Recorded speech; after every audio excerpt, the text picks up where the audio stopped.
Welcome to Sanatan Gyan.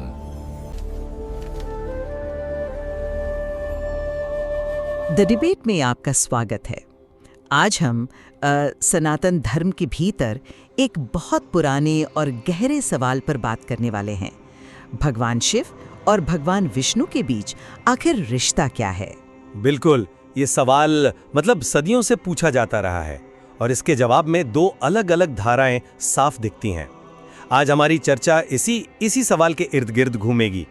क्या शिव और विष्णु दो अलग अलग, यहाँ तक कि कभी कभी प्रतिस्पर्धी लगने वाली सर्वोच्च शक्तियां हैं, या फिर वो एक ही परम सत्य के दो अलग अलग चेहरे हैं? हमारी ये बातचीत पुराणों, शास्त्रों और जो महान आचार्य हुए हैं उनके नजरियों पर आधारित होगी। हाँ, तो मैं ये पक्ष रखूंगी कि हमें जो ये टकराव या द्वंद्व दिखता है वो असल में सतही है। जब हम गहरे दर्शन में उतरते हैं तो पता चलता है कि शिव और विष्णु एक ही परम शक्ति के दो पहलू हैं। उनकी एकता उनके बीच दिखने वाले मतभेदों से कहीं ज्यादा गहरी और महत्वपूर्ण है। और मैं ये तर्क दूंगा कि शास्त्रों और दार्शनिक व्याख्याओं में एक साफ पदानुक्रम, एक हायरार्की मौजूद है जहां दोनों को बराबर नहीं माना जा सकता। और इस फर्क को समझना ही धार्मिक सत्य को सही मायने में समझने के लिए जरूरी है। तो मैं अपनी बात यहाँ से शुरू करती हूँ। मैं मानती हूँ कि पुराणों में हमें अक्सर एक खास तरह की, कह सकते हैं, रणनीति दिखती है जिसे कुछ जानकार कैथनोथियज्म बुलाते हैं। इसका सीधा सा मतलब है कि किसी एक कहानी में किसी एक देवता को ही सबसे बड़ा बताया जाता है ताकि भक्त का ध्यान और श्रद्धा पूरी तरह से उन पर केंद्रित हो सके। लेकिन इसके साथ साथ हिंदू धर्म में एक गहरी समन्वयवादी, सबको जोड़ने वाली धारा भी है। इसका सबसे बड़ा सबूत है हरिहर का स्वरूप, एक ऐसी मूर्ति जिसमें आधा शरीर शिव का है और आधा विष्णु का। ये मूर्ति ही इस बात का प्रतीक है कि असल में तत्व के स्तर पर दोनों एक ही हैं। स्कंद पुराण में तो यहाँ तक कहा गया है, विष्णु शिव का हृदय है और शिव विष्णु का हृदय है। लेकिन क्या ये सबको जोड़ने वाली बात सच को कुछ ज्यादा ही आसान नहीं बना देती? अगर हम सिर्फ भावनाओं को छोड़कर तर्क और शास्त्र पर ध्यान दें तो एक बिल्कुल अलग तस्वीर उभरती है। जैसे कि माधवाचार्य का द्वैत वेदांत। देखिए, ये दर्शन बहुत कठोर तार्किकता पर आधारित है और एक साफ पदानुक्रम तय करता है जिसे वो पंचभेद कहते हैं। इस दर्शन के मुताबिक विष्णु ही एकमात्र सर्वोच्चम यानी सर्वोच्च ईश्वर हैं। शिव एक बेहद उन्नत पूजनीय आत्मा है, शायद सबसे महान भक्त, लेकिन वे विष्णु के अधीन हैं, उनके बराबर नहीं। इसका एक बहुत साफ उदाहरण हमें वैष्णव पुराणों की सृष्टि कथाओं में मिलता है। वहां बताया गया है कि रुद्र यानी शिव, उनकी उत्पत्ति ब्रह्मा के क्रोध से हुई और ब्रह्मा की उत्पत्ति विष्णु की नाभि से निकले कमल से। अब अगर इस वंश वृक्ष को देखें तो शिव एक तरह से विष्णु के बड़ी धाराओं में से एक है। इसे बिल्कुल अलग नजरिए से देखता है। शंकराचार्य के लिए ये पदानुक्रम मायने ही नहीं रखता। उनके अनुसार ये ऐसा है जैसे आपके पास सोना हो, आप उससे एक मुकुट भी बना सकते हैं और एक कंगन भी। नाम और रूप अलग है पर तत्व तो सोना ही है ना? अद्वैत के लिए शिव और विष्णु उसी एक परम सत्य यानी ब्रह्म के दो रूप हैं। नाम और रूप का भेद है पर असल में कोई फर्क नहीं है। इसीलिए तो उन्होंने पंचायतन पूजा की स्थापना की, जिसमें आप अपनी पसंद के किसी भी रूप, शिव, विष्णु, देवी, गणेश, सूर्य की पूजा कर सकते हैं, क्योंकि अंत में आप उसी एक परम सत्य तक पहुंचते हैं। मैं शंकराचार्य के दर्शन का सम्मान करता हूँ, लेकिन द्वैत परंपरा शैव पुराणों में शिव की सर्वोच्चता की कहानियों को मोहक या भ्रामक कथाएं मानती है। उनका तर्क है कि ये कथाएं उन आत्माओं को धीरे धीरे सही रास्ते पर लाने के लिए रची गई हैं जो सीधे विष्णु की सर्वोच्चता को स्वीकार नहीं कर सकती।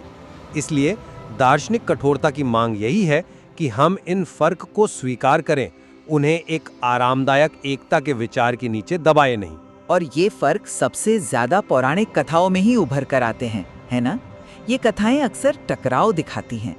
नरसिंह और शरभ की कहानी शायद इसका सबसे बड़ा उदाहरण है। आप उसे किस नजरिए से देखते हैं? मैं उसे शिव की श्रेष्ठता का एक अकाट्य प्रमाण मानता हूँ। कहानी बिल्कुल साफ है। जब विष्णु का नरसिंह अवतार हिरण्यकश्यप का वध करने के बाद भी शांत नहीं हुआ और उनकी क्रोधाग्नि से ब्रह्मांड जलने लगा तो सारे देवता डर गए। तब शिव ने शरभ का रूप धारण किया, एक 8 पैरों वाला सिंह और पक्षी का एक भयानक मिश्रण। शिव पुराण कहता है कि शरभ ने नरसिंह को अपने पंजों में जकड़कर शांत किया और उनकी खाल को अपने वस्त्र के रूप में धारण कर लिया। ये साफ तौर पर शिव की ज्यादा बड़ी शक्ति को दिखाता है कि वो उस ऊर्जा को भी काबू कर सकते हैं जिसे स्वयं विष्णु का अवतार भी नियंत्रित नहीं कर पा रहा था। मैं समझती हूँ ये पक्ष क्यों इतना मजबूत लगता है, लेकिन ये कहानी का सिर्फ एक पहलू है। ये बात मुझे हमेशा से बहुत दिलचस्प लगती है कि इस कहानी का एक जवाब भी मौजूद है। वैष्णव परंपरा इस कहानी को ऐसे नहीं मानती। उन्होंने इसके जवाब में एक और कहानी दी, जिसके अनुसार जब शरभ ने नरसिंह पर हमला किया तो नरसिंह ने गंडबेरुंड का और भी भयानक रूप धारण किया, एक 2 सिरों वाला विशालकाय पक्षी, और शरभ को ही पराजित कर दिया। अच्छा, तो इसका एक काउंटर नैरेटिव भी मौजूद है। बिल्कुल, और यही मेरा मुख्य बिंदु है। ये एक तरह की पौराणिक शस्त्र दौड़ है, एक मिथोलॉजिकल आर्म्स रेस। ये किसी एक की असली श्रेष्ठता साबित नहीं करती। ये बस ये दिखाती है कि हर संप्रदाय अपने अनुयायियों की श्रद्धा को मजबूत करने के लिए अपने ईश्वर को अंतिम विजेता के रूप में पेश करता है। ये भक्ति की तीव्रता का प्रतीक है, न कि किसी तात्विक सच का। ये कहानियां भक्तों के लिए हैं, दार्शनिकों के लिए नहीं।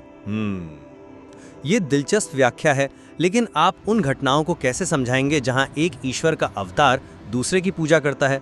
ये तो भक्ति की तीव्रता से आगे की बात है।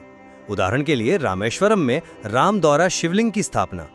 स्कंद पुराण जैसे ग्रंथ साफ कहते हैं कि विष्णु के अवतार राम ने रावण, जो एक ब्राह्मण थे, उनकी हत्या के ब्रह्म हत्या पाप से मुक्ति पाने के लिए शिव की पूजा की।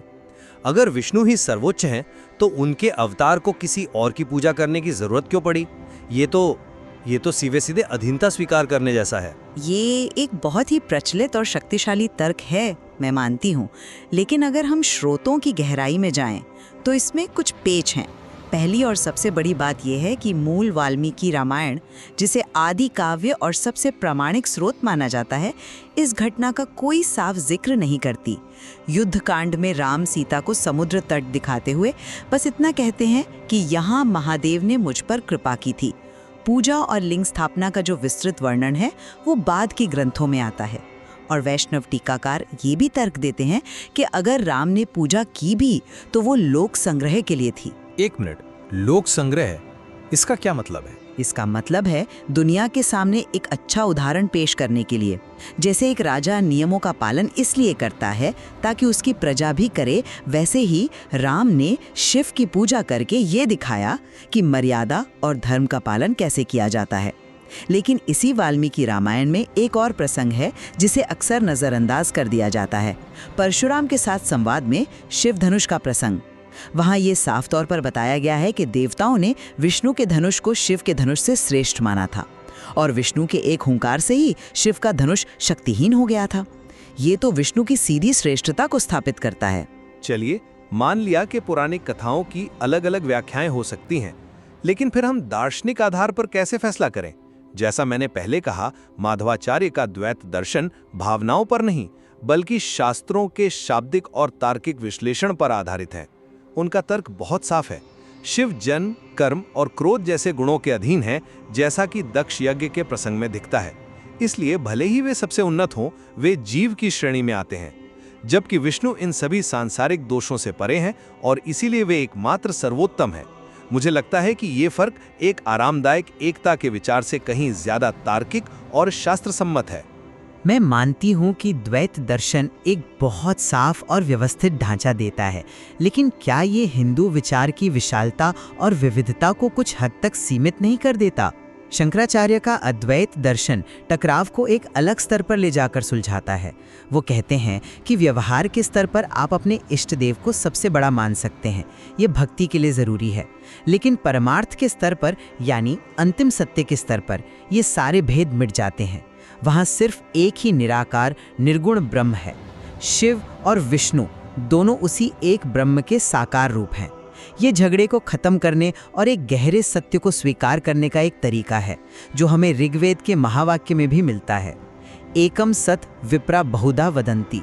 सत्य एक ही है, ज्ञानी उसे कई नामों से पुकारते हैं। तो आपके अनुसार ये पूरा द्वंद्व सिर्फ भक्ति के स्तर पर है, सत्य के स्तर पर नहीं। हाँ, मेरे विचार में ये द्वंद्व कार्यात्मक है, तात्विक नहीं। ये भक्तों को एक रूप पर ध्यान केंद्रित करने में मदद करता है, लेकिन इसका मतलब ये नहीं है कि परम सत्य खुद बटा हुआ है। आज की बातचीत से ये तो साफ है कि शास्त्रों में ऐसे मजबूत पदानुक्रम वाले तर्क मौजूद हैं जिन्हें आसानी से नकारा नहीं जा सकता। वैष्णव पुराणों में वंश वृक्ष के वर्णन से लेकर जहां शिव को विष्णु का पौत्र तक बताया गया है और माधव जैसे आचार्यों के सटीक दार्शनिक वर्गीकरण तक एक ऐसी सुव्यवस्थित ब्रह्मांडीय व्यवस्था का पक्ष मजबूती से रखा गया है जिसमें विष्णु ही परम सत्ता हैं और शिव उनके सबसे महान भक्त, पर उनके बराबर नहीं। और जहाँ ये पदानुक्रम वाली व्याख्याएं अपनी अपनी परंपराओं में बहुत मायने रखती हैं, वहीं आदि शंकराचार्य जैसे दार्शनिकों और हरिहर जैसी अवधारणाओं से निकला एकता का नजरिया एक गहरे सच की ओर इशारा करता है। पुराणों के टकराव को हम भक्ति को तीव्र करने वाले उपकरणों की तरह देख सकते हैं, जबकि अंतिम दार्शनिक निष्कर्ष, जैसा कि वेदों में गूंजता है, एक ही अद्वितीय अद्वैत सत्य का है, जिसे हम कई नामों और रूपों से जानते हैं। बिल्कुल, इस सदियों पुराने संवाद का होना और इसकी ये जटिलता, ये हिंदू धर्म की कोई कमी नहीं, बल्कि अलग अलग दृष्टिकोणों को अपने अंदर समेटने की इसकी गहरी क्षमता को दिखाती है। सही कहा। ये सामग्री हमें ये समझने का एक शानदार मौका देती है कि सत्य के रास्ते को कई नजरियों से देखा जा सकता है, चाहे वह स्पष्ट भेद और पदानुक्रम का रास्ता हो या फिर सबको एक मानने वाली अंतिम एकता का।